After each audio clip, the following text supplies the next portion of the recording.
Alright, this is work in progress, but you can see we've got a scale, run out gauge, and a Sprinco White spring setup. I have a much better hydraulic spring tester coming along with an arbor press. We'll be able to test bolts. In fact, I already tested this bolt, this Colt bolt. Fits nicely into this socket adapter, which would then sit up on the scale. It measured 10.5 pounds, which is dead on the money.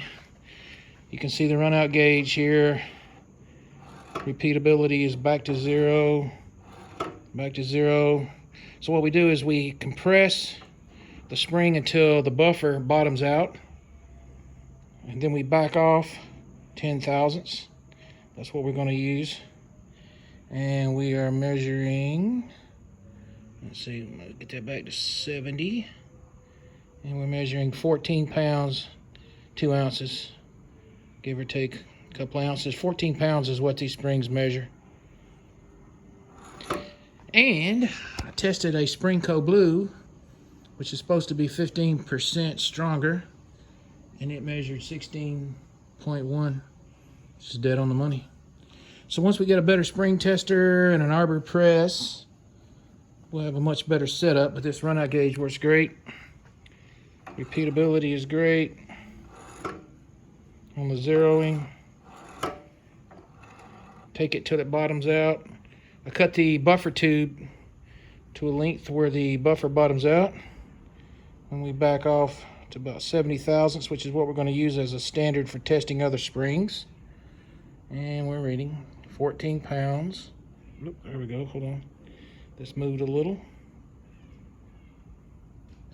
14 pounds and 3 ounces. Repeatability is very good on this. I'm surprised by that. Once we get an arbor press and a better spring tester, we'll be able to get very repeatable readings. 14 pounds. All right, this works perfect. And so does this adapter. This adapter has a ball bearing inside. Slips right on the bolt tail, and it locks right into place. And then you just set it up here and do the same thing. Compress it down and measure the tension, which is about between 10 and 11 pounds, which is what it should be. All right, work in progress.